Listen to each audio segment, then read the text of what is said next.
We're going to be out here to 3699 Ranch in my dirty garage. Friday, I disassembled my LA125 John Deere lawnmower, little riding tractor. I worked on it a couple hours, and then I think the next day I worked on it till about lunchtime and then got cleaned up. I have my parts on order. I've learned quite a few more things I know today, Monday the 7th, than I did Friday when I took it apart.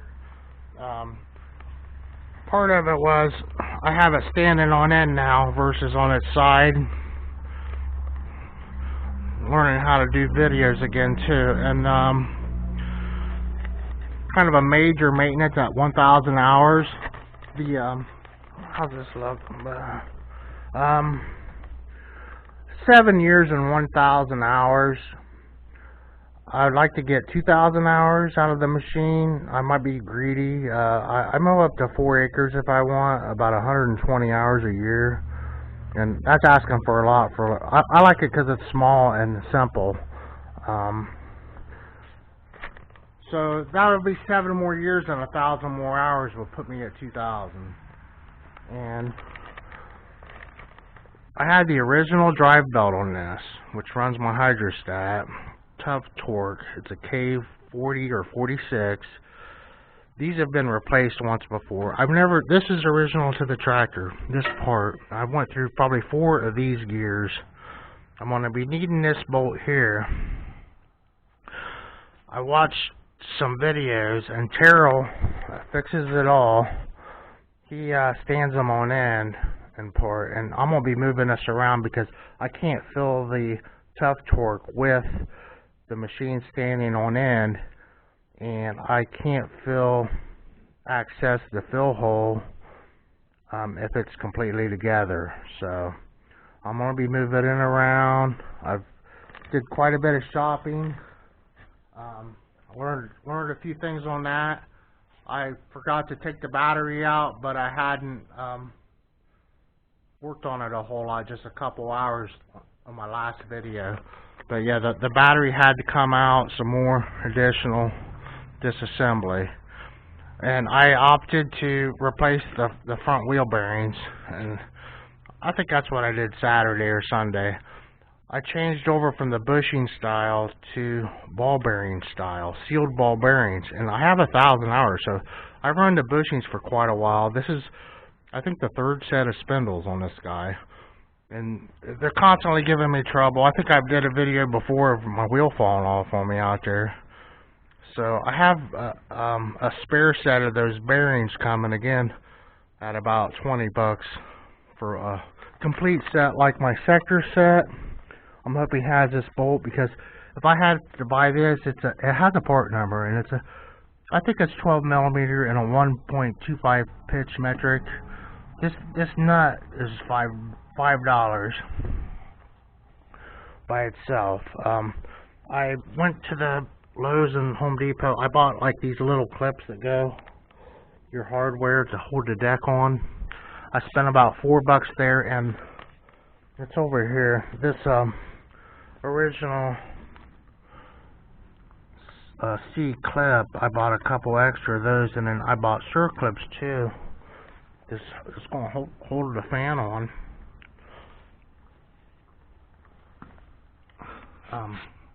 To go on there. This isn't showing up at all, is it? But when you stand it on end, you need to keep in mind your linkage here. Comes out the back. I used just an old piece of junk going to the trash, and I'm using it to block it up. I'm gonna be doing the seals.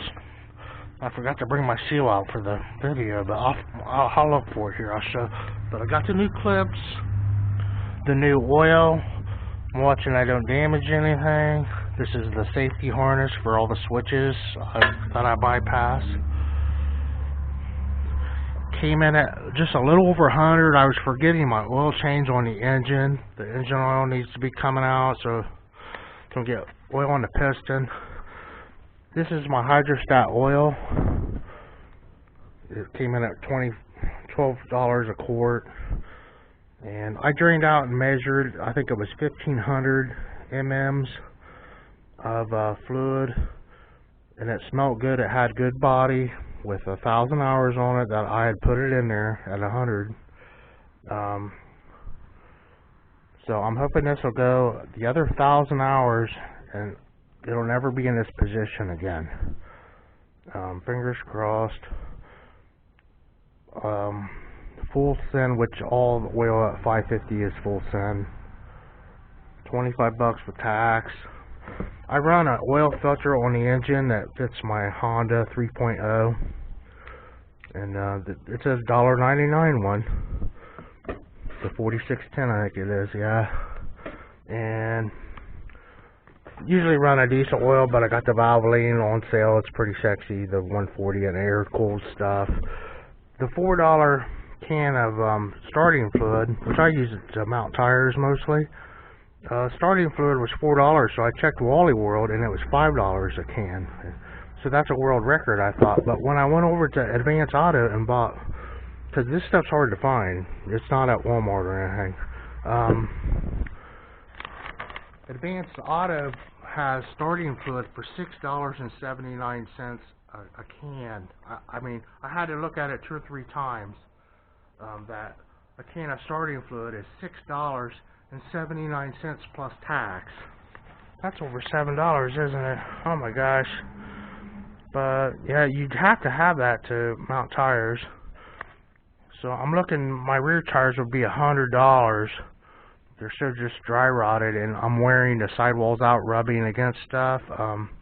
But no money is spent on this guy as a cosmetic.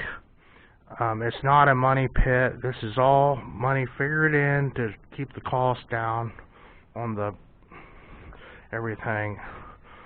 So we'll cross that bridge when we come to it. But a quick video. I was happy to find my seals over here. The seal did have a tear in it. Is it on the tractor? No. The plug. The seal. But the seal had a rip. It was ripped, so that's where it was leaking, which is good. I ran my seat cover through. The washing machine. And then I cleaned my mess up after I've been cleaning on this and blowing material out of it. But that's where we're at today, and it's a big difference. Making sure. Thanks again, everyone. Burger for out here in my dirty garage, doing a major PM out of 7-year-old LA125. Thanks again.